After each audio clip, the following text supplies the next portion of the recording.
أرسله بالحق بشيرا ونذيرا وداعيا إلى الله بإذنه وسراجا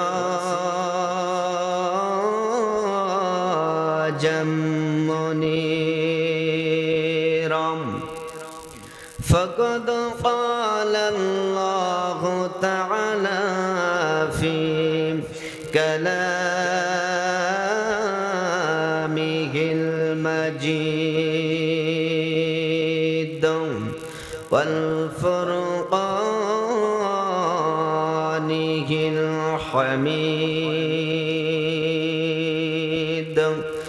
সকলে আমার সঙ্গে জবান খুলে বলি আউযু বিল্লাহি মিনাশ শাইতানির রাজীম বিসমিল্লাহির রাহমানির রাহিম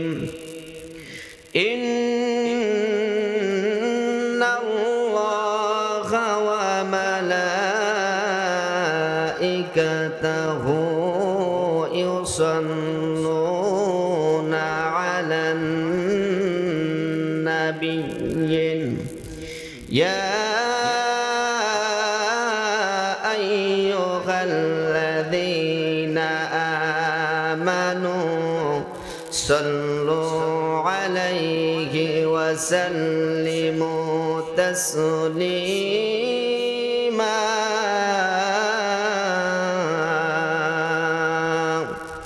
صدقت يا رب العالمين وعن أبي هريرة رضي الله تعالى عنه قال قال رسول الله صلى الله عليه وسلم من صلى على صلاة واحدة صلى الله عليه 10 صلوات وحطت عنه 10 خطيئة ورفعت له 10 درجات رواه النسائي إن الله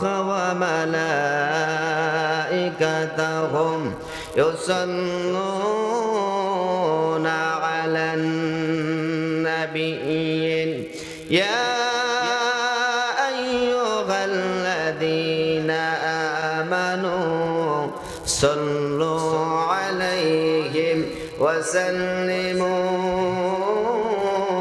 تسليما اللهم صل على সকলে মহব্বতে পড়ি وعلى علي سيدنا حبيبنا তাবারক যদি আজকে থাকতো তাহলে আমার মনে হয় দুরুদের আওয়াজ এরকম অল্প হতো না, ঠিক কিনা বলেন? এতক্ষণ পর্যন্ত আমরা রাসূল পাক সাল্লাল্লাহু আলাইহি ওয়াসাল্লামের মর্যাদা, রাসূল পাক সাল্লাল্লাহু আলাইহি ওয়াসাল্লামের জীবনী আদর্শ থেকে আলোচনা শুনে আমরা এই পর্যন্ত পৌঁছাইছি যে দুরূদ না পড়লেও চলবে, ঠিক কিনা বলেন? কোন হুজুরকে বলেছেন যে দুরূদ না পড়লে চলবে? কেউ বলেছেন? রাসূলের উপরে দুরূদ পড়ার দরকার আমাদের আছে না নাই? কথা বলেন, আছে না নাই? সম্মানিত হাজিরিন, আজকে আমার আলোচনার বিষয় হলো রাসূল পাক সাল্লাল্লাহু আলাইহি ওয়াসাল্লামের উপরে দরুদের মর্যাদা এবং ফজিলাত। রাসূল পাক সাল্লাল্লাহু আলাইহি ওয়াসাল্লামের শানে দরুদ পড়লে কি লাভ, আস্তে আস্তে করে আমি আলোচনার মাধ্যমে আপনাদেরকে বোঝানোর চেষ্টা করব। আল্লাহ পাক রব্বুল আলামিন যেন যতক্ষণ পর্যন্ত আমরা এখানে বসে থাকি রাসূলের ভালোবাসা এবং মহব্বত নিয়ে বসার তৌফিক দান করে সকল বলি আল্লাহুম্মা আমিন।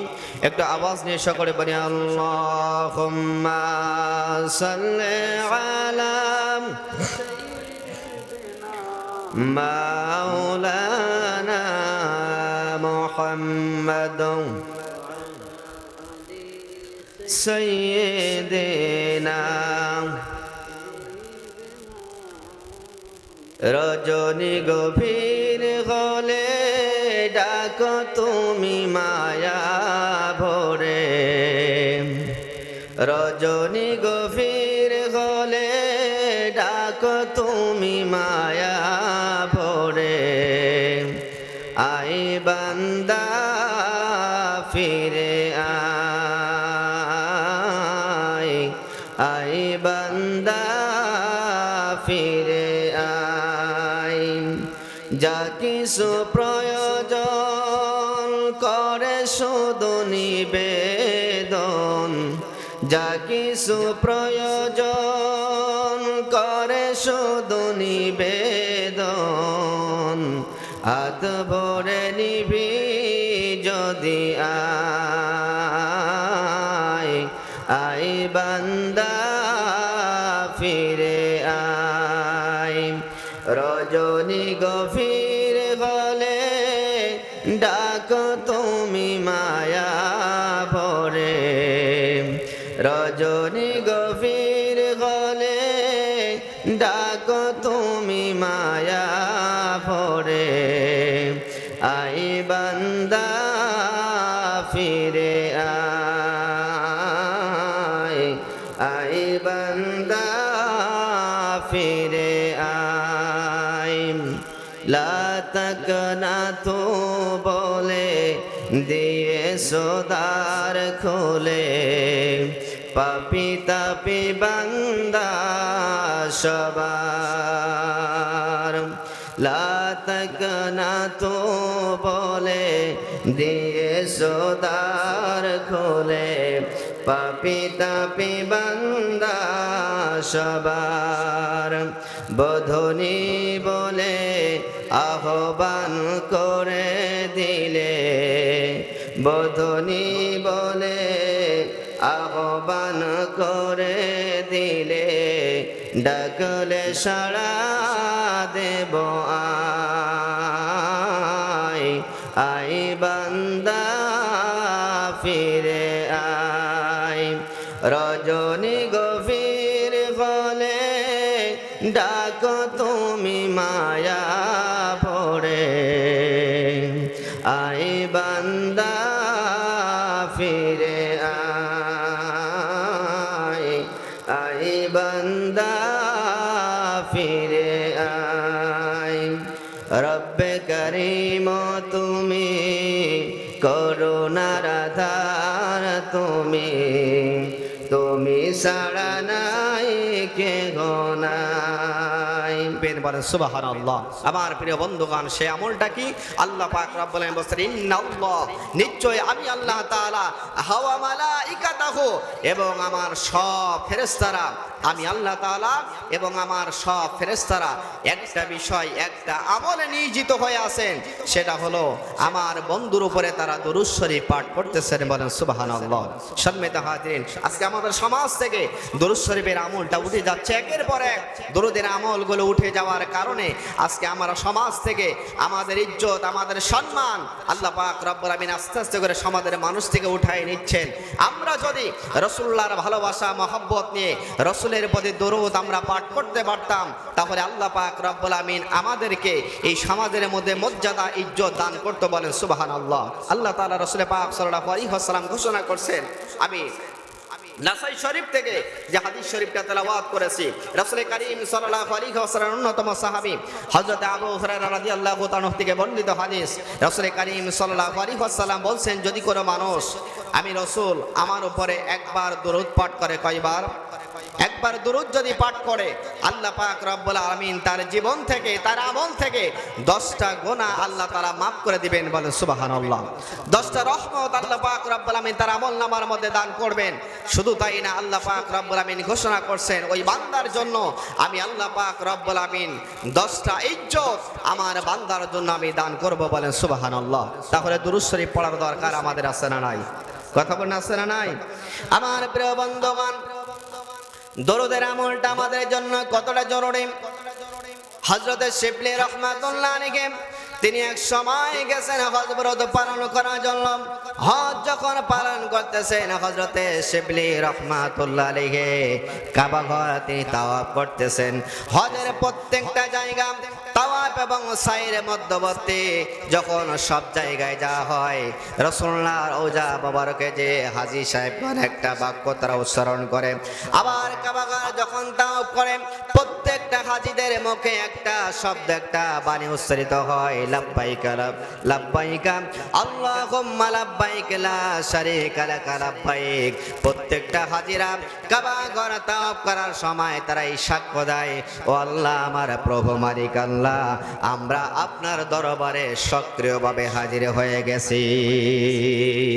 প্রত্যেকটা জায়গায় হাজী সাহেবরা আলাদা আলাদা করে দোয়া করে কাবা ঘরের এবং তার সাফা মারওয়া সাই তাওয়াফে জিয়ারাত প্রত্যেকটা জায়গায় তারা আলাদা আলাদাভাবে দোয়া করে তারা সব কার্যগুলো যখন সম্পাদন করে, মসজিদে নববীতে ঢোকার সবাই, মসজিদে ঢোকার সবাই আলাদা আলাদা করে দোয়া করে তারা যখন সব জায়গায় সব অঙ্গনে যখন তারা প্রবেশ করে, হযরত শিবলি রহমাতুল্লাহ আলাইহি তিনি দেখতেছেন কাবা ঘর তাওয়াফের সময় হজের প্রত্যেকটা অঙ্গনে একটা যুবক তিনি আমার রাসূলের উপরে দরুদ শরীফ পাঠ করতেছেন, বলেন সুবহানাল্লাহ। আমার প্রিয় বন্ধুগণ, হযরত শিবলি রহমাতুল্লাহ আলাইহি যুবককে ডাক দিয়ে বলেন, যুবক আমি দেখতেছি তুমি যখন মসজিদের মধ্যে প্রবেশ করতেছো, প্রবেশের সময় যে দোয়া আছে, আল্লাহুম্মা আফতাহ লি আবওয়াবা রাহমাতিক, আয় আল্লাহ তাআলা আমাদের জন্য তোমার রহমতের দরজা তুমি খুলে দিয়ে দাও। আবার যখন মসজিদ থেকে বাইরে হতে হয় তখন আমরা পড়ি আল্লাহুম্মা ইন্নী আসআলুকা মিন ফাদলিক। যখন কাবা ঘর তাওয়াফ করতে হয় হাজী সাহেবেরা লাব্বাইকের ধরি দিয়ে কাবা ঘর তাওয়াফ করতেছে, আমি দেখতেছি যে তুমি সর্ব জায়গায় সর্বক্ষণ তুমি রাসূলের উপরে দরুদ পড়তেছো। এই রাসূলের উপরে দরুদ পড়তেছো, তুমি কি অন্য কোন দোয়া, অন্য কোন দরুদ তুমি জানো না? একটাই দরুদ তোমার মধ্যে তুমি সর্বক্ষণ পড়ে যাচ্ছ। ওই যুবক ডাক দিয়ে বলল, ও আল্লাহর ওলি, আমি দুরুদের মধ্যে যেই ফজিলাত পেয়েছি অন্য কোন আমলের মধ্যে এমন ফজিলাত আমি পাই নাই, বলেন সুবহানাল্লাহ। আমার প্রিয় বন্ধুগণ, হযরত শিবলি রাহমাতুল্লাহ আলাইহি তিনি বললেন, যুবক রে, তুমি রাসূলুল্লাহর দুরুদের মধ্যে কি এমন মর্যাদা, কি এমন বরকত তুমি পেয়েছো, কি এমন ফজিলাত তুমি পেয়েছো, যার কারণে সর্বক্ষণ সব জায়গায় তুমি শুধুমাত্র রাসূলুল্লাহর উপর দরুদ পড়তেছো। যুবক ডাক দিয়ে বলে, আল্লাহর ওলি, গত হজের মৌসুমে আমি আমার বাবার সঙ্গে ছিলাম কাবা ঘর তাওয়াফ করার জন্য, সাফা মারওয়া সাই করার জন্য, রাসূলুল্লাহর রওজা মুবারক জিয়ারতের জন্য। আমি যখন আসতেছিলাম হঠাৎ করে মরুভূমির মধ্যে যখন পৌঁছায় গেলাম তখন দেখতে পেলাম আমার বাবা প্রচন্ড অসুস্থ হয়ে যাচ্ছে। আমি আমার বাবাকে নিয়ে আর সামনে অগ্রসর হতে পারলাম না। আমার বাবা যখন যত রাত গভীর হয়ে যায়, আমার বাবা যেন মৃত্যুর ঢোকলে তত বেশি ঢলে পড়তেছেন, আমার বাবা তত বেশি যেন মৃত্যুর জন্য রোগাক্রান্ত তার বেশি হয়ে যাচ্ছে। আমি যখন মরুভূমির মধ্যে আমার শিবির স্থাপন করলাম, তাবু করলাম, আমার বাবাকে নিয়ে আর মক্কা মদিনার দিকে রওনা হয়ে আসা আমার পক্ষে সম্ভব হলো না। আমি একা যুবক মানুষ, আমার বাবার গায়ে প্রচন্ড জ্বর তাপ উঠে গেছে। আমি কি করবো? আমার বাবাকে নিয়ে আর সামনে অগ্রসর হওয়া যাচ্ছে না। আমি আমার বাবাকে নিয়ে যখন মরুভূমির মধ্যে একা একা রাত্রে যাপন করতেছি, রাত যত গভীর হয়ে যায় আমার বাবা যেন তত অসুস্থতার বেগ আমার বাবার তত যেন বেড়ে যায়। আমি বারবার চতুর্দিকে ঘুরে ফিরে দেখলাম কোনো জায়গায় কোনো ডাক্তারের ব্যবস্থা নাই, কোনো বাজারের ব্যবস্থা নাই। আমি যখন আমার বাবাকে রেখে আমি বিভিন্ন জায়গায় ছোটাছুটি করতে শুরু করলাম, এমন একটা পর্যায়ে আমি কোনো জায়গায় ডাক্তার ঔষধালয়ের ঔষধখানার কোনো সন্ধান না পেয়ে আমি আমার বাবার শিবিরের মধ্যে চলে আসলাম। দেখলাম আমার বাবার শিবিরের মধ্যে আসার পরে আমার বাবার চেহারাটা যেন আস্তে আস্তে করে মানসিক চেহারা থেকে পরিবর্তন হয়ে আমার বাবার চেহারাটা যেন চতুষ্পাদ জন্তুর চেহারায় রূপান্তরিত হয়ে যাচ্ছে। আমার বাবার চেহারাটা যেন চতুষ্পদ জন্তুর চেহারায় রূপান্তরিত হতে যাচ্ছে। আমি আমার বাবার পাশে বসে থাকতে আমার ভয় হচ্ছিল। এমন একটা মুহূর্তে দেখলাম আমার বাবা আস্তে আস্তে করে মৃত্যুর কোলে ঢলে পড়লেন। আমার বাবা যখন মৃত্যুবরণ করলেন তৎক্ষণিক আমার বাবার পুরা চেহারাটা যেন চতুষ্পদ জন্তুর বিকট আকৃতির চেহারায় পরিবর্তন হয়ে গেল।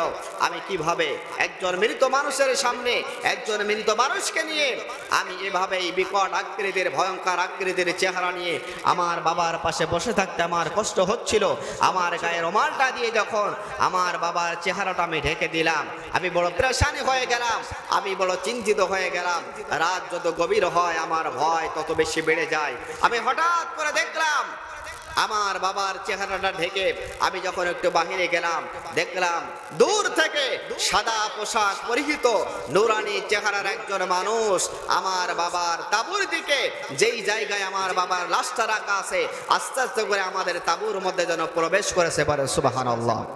আমার প্রিয় বন্ধুগণ, যুবক ডাক দিয়ে বলে আল্লাহর ওলি শিবলি রাহমাতুল্লাহ আলাইহি, আমার বাবার চেহারা যখন বিকট আকৃতি, ভয়ঙ্কর আকৃতি যখন আমার বাবার চেহারাটা হয়ে গেল, আমি আস্তে আস্তে করে দেখলাম আমার বাবার তাঁবুর মধ্যে লাশের পাশে যেন সুন্দর চেহারা পরিচিত একজন মানুষ আমার বাবার সামনে যেন এসেছে। আসার পরে আমার বাবার মুখের ওপর থেকে রুমালটা সরায়া ওই ব্যক্তির নূরানি সুন্দর হাত মোবারকটা আমার বাবার চেহারার উপরে বোলায় দিল। দেওয়ার সঙ্গে সঙ্গে আল্লাহ পাক রব্বুল আমিন ওই সুন্দর মানুষের সুন্দর হাতটা যখন আমার বাবার চেহারার উপরে স্পর্শ করলো, স্পর্শ করার সঙ্গে সঙ্গে আমার বাবার বিকট আকৃতির চেহারা ভয়ঙ্কর চতুষ্পর্যন্তর চেহারা থেকে পরিবর্তন হয়ে আমার বাবার চেহারাটা যেন নূরানি মানুষের চেহারায় পরিবর্তন হয়ে গেল। এমনই যখন দৃষ্টান্ত আমার চোখের সামনে আমি দেখতে পেলাম, দেখার সঙ্গে সঙ্গে আমার বাবার শিবিরের মধ্য থেকে যখন ব্যক্তিটা চলে যেতে ইচ্ছা করলো, যখন চলে যেতে লাগলো, আমি পিছের দিক থেকে তার হাত মোবারক আটকে ধরলাম, ডাক দিয়ে বললাম আল্লাহর গোলাম, আল্লাহর বান্দা, আমার এই কঠিন মুহূর্তে বিপদ সংকল্প না বলা পর্যন্ত আপনার কদম মোবারক আমি ছাড়ব না। পরিচয় না বলা পর্যন্ত আপনার কদম মোবারক আমি ছাড়ব না।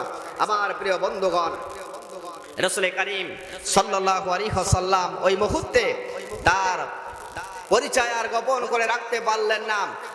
তাৎক্ষণিক মুহূর্তে রাসূল করিম সাল্লাল্লাহু আলাইহি ওয়াসাল্লাম বলল, আল্লাহর গোলাম, আল্লাহর বান্দা, আমি এই দুনিয়ার সাধারণ কোনো মানুষ নয়, আমি গোলাম মদিনার কামলিওয়ালা নবী, রাহমাতাল লিল আলামিন নবী। রওজা মোবারকের মধ্যে আমি আর ঘুমায় থাকতে পারলাম না, কারণ তোমার বাবা হয়তোবা দুনিয়ার জিন্দেগিতে থাকতে তেমন কোনো ভালো আমল তোমার বাবার ছিল না, তবে তোমার বাবার জীবন দশায় একটা আমল ছিল। তোমার বাবা যখন প্রতিনিয়ত রাতের আধারের মধ্যে ঘুমাতে যেত, তোমার বাবা কোনদিন আমি রাসূল আমার উপরে দুরূদ শরীফের আমল না করে তোমার বাবা রাতের আধারে কোনদিন ঘুমাইতে যায় নাই। বলেন সুবহানাল্লাহ। আমার প্রিয় বন্ধুগণ, আজকে 2 দিন ধরে যখন তোমার বাবার দুরুদের কোন আমল আমার দরবারে যাচ্ছে না, আল্লাহ পাক রব্বুল আলামিন পৃথিবীর মধ্য থেকে যতগুলো মানুষ আমরা যারা দুরুদ পড়তেছি, এই জায়গায় বসে বসে যারা রাসূলুল্লাহর প্রশংসা করব, আল্লাহ পাক রব্বুল আলামিন একজন ফেরেশতা নিয়োজিত করে রেখেছেন, যেই ফেরেশতা আমাদের মুখ থেকে দুরুদ বলা শেষ হয়ে যাবে, রাসূলুল্লাহর দরবার পর্যন্ত পৌঁছানো তার মোটেও দেরি হবে না। আমরা দুরুদ পড়তে দেরি হবে, কিন্তু রাসূলুল্লাহর দরবার পর্যন্ত পৌঁছানোর জন্য আল্লাহর ফেরেশতার কোনো দেরি হবে না। আমার প্রিয় বন্ধুগণ, রাসূল করিম সাল্লাল্লাহু আলাইহি ওয়াসাল্লামের অন্যতম সাহাবী হযরত আম্মার ইবনে ইয়াসার রাদিয়াল্লাহু তাআলা থেকে বর্ণিত হাদিস, তিনি বলেন, ও আম্মার ইবনে ইয়াসার রাদিয়াল্লাহু তাআলা قال قال رسول الله صلى الله عليه وسلم إن الله وكل بقبر وكل بقبر ملكا أتاه أسمع خرائك فلا يصلي على أحد إلى يوم القيامة إلا أبلغني باسمه واسم أبي هذا فلان ابن فلان قد صلى عليك রাহুল বাইজার। হযরত রাসূলুল্লাহর অন্যতম সাহাবী হযরত আম্মার ইবনে ইয়াসার রাদিয়াল্লাহু তাআলা থেকে বর্ণিত হাদিস, তিনি বলেন রাসূল করিম সাল্লাল্লাহু আলাইহি ওয়াসাল্লাম বলেন, এই দুনিয়ার মধ্যে আমার গোটা উম্মত যারা দুরূদ শরীফ পাঠ করবে, আমি রাসূল আমার প্রশংসা করবে, আল্লাহ পাক রব্বুল আমিন একজন ফেরেশতা নিয়োজিত করে রেখেছেন, যেই ফেরেশতা গোটা প্রত্যেকটা মানুষ যতটা রাসূলুল্লাহর উপরে দরুদ পড়বে, প্রত্যেকটা মানুষ সহকারে আল্লাহ পাক রব্বুল আমিন তার কান দিয়েছেন। বলেন সুবহানাল্লাহ। একজন ফেরেশতা আল্লাহ তাআলা নিয়োজিত করে রেখেছেন, গোটা বিশ্বের মানুষগুলো রাসূলের উপরে দরুদ পড়বে, যত মানুষ দরুদ পড়বে তত মানুষের সংখ্যা অনুপাতিক আল্লাহ পাক রব্বুল আমিন এই ফেরেশতার কান দিয়েছেন। এই ফেরেশতা কানে শোনা মাত্রই যখন আমাদের মুখ থেকে দুরূদের ফজিলত দুরূদ শরীফটা যখন বাইর হয়ে যাবে, আল্লাহর ফেরেশতা ওই মুহূর্তে রাসূলুল্লাহর দরবারে আমাদের দুরূদ শরীফটা রাসূল পাক সাল্লাল্লাহু আলাইহি ওয়াসাল্লামের দরবারে তিনি পৌঁছে দেন। বলেন সুবহানাল্লাহ। শুধু আমাদের দরুদ পৌঁছান না, রাসূল করিম সাল্লাল্লাহু আলাইহি ওয়াসাল্লাম বলেন ফুলান ইবনে ফুলান, তার শুধু তার নাম নয়, তার বাবার নাম সহকারে কোন জায়গায় বসে তিনি দরুদ পড়তেছেন জায়গার নাম উল্লেখ সহকারে আমার রাসূলুল্লাহর দরবারে তার নাম উপস্থাপন করা হয়। বলেন সুবহানাল্লাহ। আমার প্রিয় বন্ধুগণ, যুবককে লক্ষ্য করে মদিনার কামলিওয়ালা নবী ডাক দিয়ে বলল, যুবক, তোমার বাবার দৈনন্দিন একটা আমল ছিল, তোমার বাবা আমি রাসূল আমার উপরে দুরূদ শরীফ না পড়ে তোমার বাবা কোনোদিন ঘুমাইতে যায় নাই। আমি দেখতে পাচ্ছি তোমার বাবার দুরূদের আমল আর আমার দুয়ারে পৌঁছানো হচ্ছে না। এই জন্য করে আমি ফেরেশতার কাছে জিজ্ঞাসা করলাম। ফেরেশতা ডাক দিয়ে বলে, ইয়া রাসূলুল্লাহ হাবিবাল্লাহ, আপনার সেই প্রিয় উম্মত কথা শুনে নাই। আমরা সেদিন এভাবে বলবো। আমার প্রিয় বন্ধুগণ, আল্লাহ পাক রব্বুল আলামিন সূরাতুল মুলুকের 10 নম্বর আয়াতে কারিমার মধ্যে আমার আল্লাহ পাক রব্বুল আলামিন আমাদের সেই কথাটা যেদিন আমরা জাহান্নামের গেটে দাঁড়ায় সেই কথাটা বলবো, আজকে আল্লাহ পাক রব্বুল আলামিন দুনিয়ার মধ্যে সেই কথাটা আমাদেরকে স্মরণ করিয়ে দিচ্ছেন। আল্লাহ তাআলা বলেন, ওয়াকালু লাউ কুন্না নাসমাউ আও নাআকিলু মা কুন্না ফি আসহাবিস সাঈর। বলে আল্লাহু আকবার। আমরা সেদিন জাহান্নামের গেটে দাঁড়িয়ে বলবো, ও জাহান্নামের ফেরেশতা মালিক, দুনিয়ার মধ্যে আমাদের জন্য সুসংবাদকারী এসেছিল, দুনিয়ার মাঝে আমাদের কাছে ভীতি প্রদর্শনকারী এসেছিল, কিন্তু আমরা দুনিয়ার মধ্যে তাদের কথা না শুনে আমাদের নিজেদের মত এবং পথ অনুযায়ী আমরা চলেছিলাম। এই জন্য করে আজকে আল্লাহ পাক রব্বুল আমিন জাহান্নামে আসার আমাদের 1 নাম্বার কারণ হলো আল্লাহ পাক রব্বুল আমিন দুনিয়ার মধ্যে আমাদের কাছে ভীতি প্রদর্শনকারী কোরআন হাদিস থেকে যারা কথা বলতো তাদের কথা না শোনার কারণে আল্লাহ তাআলা আমাদেরকে আজকে জাহান্নামের মেহমান বানিয়েছেন। বলেন নাউযুবিল্লাহ। তাহলে আজকে যারা আপনাদেরকে কোরআন এবং হাদিস দিয়ে রাসূলুল্লাহর জীবনের আদর্শ থেকে যারা আপনাদেরকে সঠিক পথের জন্য নির্দেশ প্রদান করতেছেন তাদের কথা শোনার দরকার আমাদের আছে না নাই? কথা বলেন আছে না নাই? আমার প্রিয় বন্ধুগণ, তাহলে 1 নাম্বার হলো যে দুনিয়ার মধ্যে থেকে আমরা সাবধানকারীদের কথা না শোনার কারণে আল্লাহ পাক রব্বুল আমিন আমাদেরকে জাহান্নামের মেহমান বানাবেন। 2 নাম্বার হলো আল্লাহ পাক রব্বুল আমিন ঘোষণা করেছেন এই দুনিয়ার মধ্যে আল্লাহ এবং আল্লাহ রাসূল যেই নির্দেশ প্রদান করেছেন সেই নির্দেশগুলো না শোনার কারণে আল্লাহ পাক রব্বুল আমিন কিয়ামতের ময়দানে আমাদেরকে জাহান্নামের মেহমান বানাবেন।